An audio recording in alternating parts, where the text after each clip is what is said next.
Alors ça y est, tu viens d'acheter ton premier bien immobilier et tu as fait une belle négociation, je suppose. Tu as négocié combien? 30, 40, 50%? Je vais te dire une chose dans cette vidéo, tu viens de faire une belle connerie.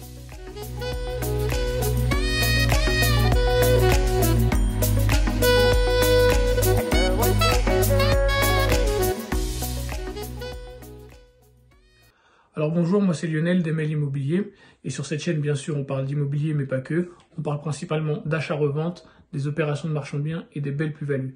Donc si le contenu de cette chaîne t'intéresse, n'hésite pas à t'abonner et à activer la cloche pour être au courant de toutes nos nouvelles notifications.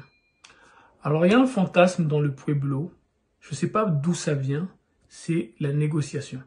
Alors comprenez bien ce que je vais dire dans cette vidéo, parce que je sais que vous m'attendez au tournant, je commence à vous connaître. Je ne dis pas qu'il ne faut pas négocier. Il faut négocier. Il faut partir de ce point de vue-là. Maintenant, tout n'est pas négociable. Il faut bien comprendre.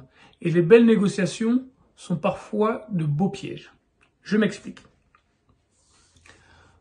Vous allez me dire que j'habite à Paris, donc on va prendre aussi d'autres villes, comme ça va être plus clair. Quand vous êtes avenue Jeanne d'Arc, la belle avenue Jeanne d'Arc qui est à Orléans, quand vous êtes dans des pleins centres-villes de Limoges, de Nevers, mais de plus grandes villes comme Bordeaux, Lyon, les plus beaux endroits de Marseille, de Nice. Peu importe où vous êtes, il y a toujours un épicentre qui est ultra recherché, mais vraiment ultra recherché.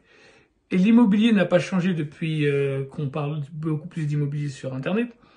La règle de base, les 3 règles de base, c'est localisation, localisation, localisation. Et un bien qui est ultra bien situé sera toujours très dur à négocier. J'habite en Île-de-France, vous le savez.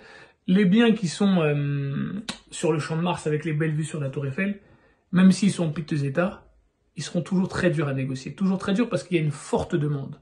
Il y a une forte demande et ce sont les biens les plus rentables parce que on sait que quand on a un bien liquide, bien placé, c'est toujours le bien le plus facile à revendre.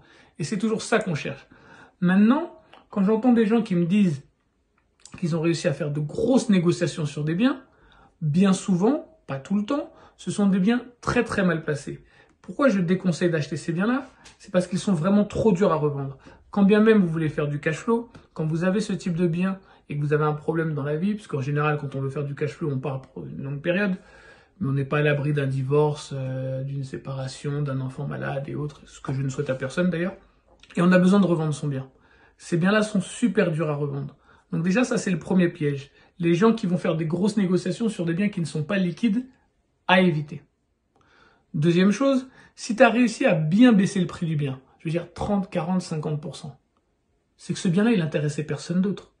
Il n'y a aucune raison que le mec vienne baisser son bien, le mec ou la dame d'ailleurs, vienne baisser de 30, 40, 50% le prix de son bien s'il avait quelqu'un d'autre. S'il te l'a baissé autant, c'est que le bien que tu as acheté n'intéressait personne. Il faut bien le comprendre.